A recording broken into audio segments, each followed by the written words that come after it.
박미TV의 박미입니다. 자, 이제 은행이 조금 잠잠해지면서 이날을 하기는 어렵다. 예상은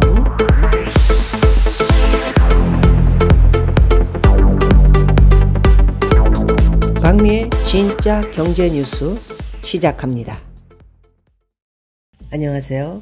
인구 학계가 한국 인구 구조의 티핑 포인트인 2015년에 주목하고 있습니다. 이때부터 출산율 하락이 본격화하고 청년층의 수도권 인구 집중이 심화했는데요. 도대체 2015년에 무슨 일이 있었냐는 문제가 제기다. 한국보건사회연구원 연구위원은 2030 청년층의 삶과 인식의 커다란 구조적 변화를 일으킨 2015년에 대한 연구가 저출산 문제 해결에 시사점을 준다고 말했습니다. 우선 아파트 값 폭등의 전조가 나타난 때가 2015년입니다. 2012년 이후 4억 원대였던 서울 아파트 매매 중위 가격이 2015년 처음 5억 원대로 진입을 했죠. 이후에 문재인 정부를 거치면서 2021년 7월 9억 4천만 원까지 계속 올랐습니다. 올해 5월 기준 8억 4,200만 원으로 다소 떨어졌지만 10년 전에 2배 수준입니다. 그렇죠.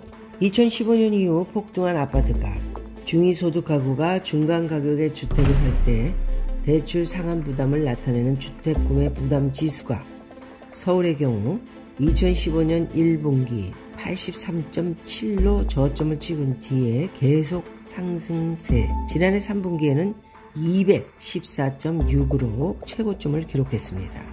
청년이 결혼을 미루거나 꺼리는 이유 중 하나가 경제적인 부담이다. 가장 큰 고충이 내 집 마련이란 점을 고려할 때 집값 부담을 낮추지 않고선 저출산 문제를 해결하기 어렵다. 이렇게 지적들을 하고 있죠. 또한 주목할 점은 청년 인구가 수도권으로 몰리는 현상이 가속한 변곡점도 2015년이라는 사실인데요. 젊은 층이 20대의 대학, 일자리를 찾아 서울로 들어가더라도 30대에는 지방으로 돌아가는 경향이 있는데 그 흐름이 약해졌다.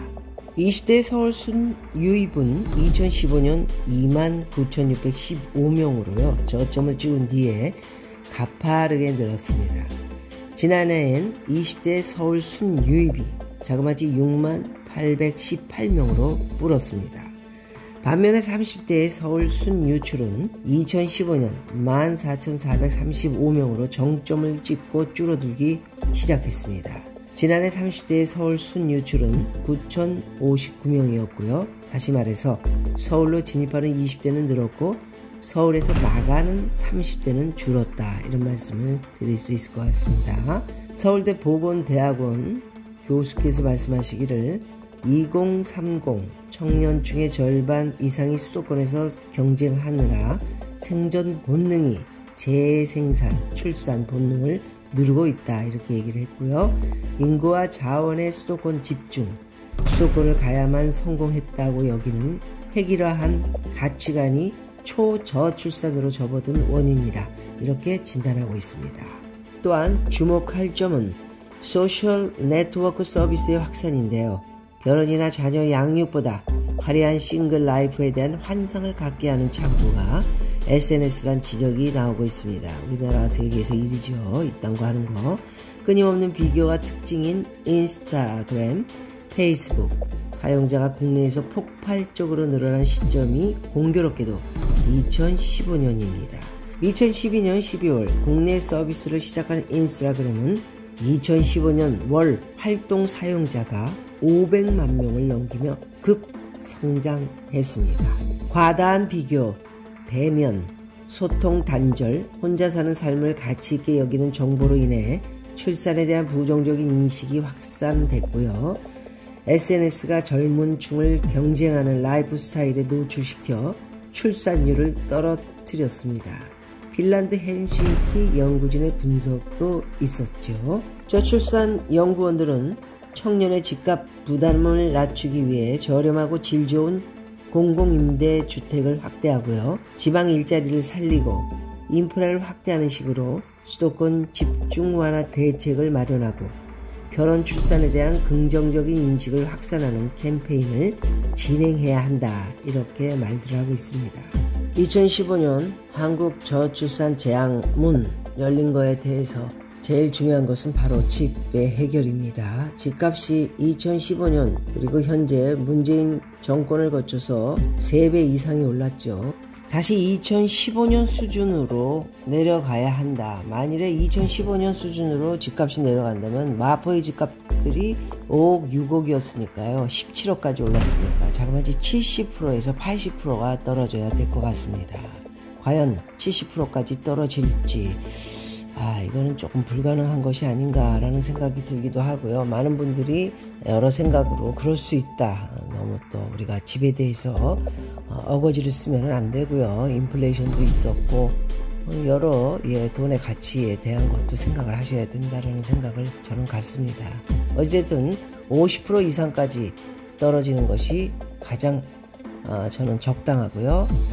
우리가 집을 사서 또 앞으로 가정을 꾸리고 애를 키워나가는데 필요한 적정 값이지 않나 하는 생각을 가져봅니다. 만일에 50%가 떨어진다면 20억짜리 집이 10억으로, 강남 같은 경우에 20억짜리 집이 10억으로 내려가고요.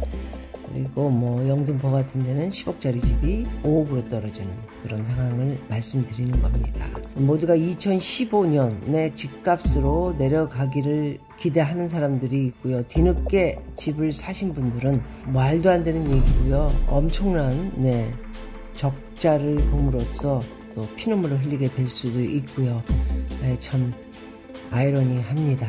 여러 가지로 끝마무리에 이 집을 산 분들에게는 아쉬운 말씀을 드리고, 또 집을 사려는 분들에게는 저로서는 좀 기대치를 가져봐라, 이렇게 두 가지로 말씀을 드려야 하는 입장으로서 죄송하기도 하고, 또 집을 사시려는 분들은 희망을 가지시라, 이렇게 같은 말을 계속 드릴 수밖에 없을 것 같습니다. 모두가 2015년 내 집값을 이제 생각하고요. 통계도 나오고 있고 계속 이런 발표가 이어지고 있는 것으로 봐서는 뭔가 모든 사람들이 2015년 때의 집값을 원하는 듯한 생각이 듭니다.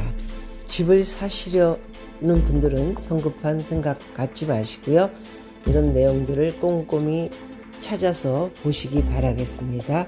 모든 것은 여러분들의 선택입니다. 멋진 선택하셔서요, 좋은 가정 이루시기 바라겠습니다. 오늘은 여기까지 하도록 하겠습니다. 고맙습니다.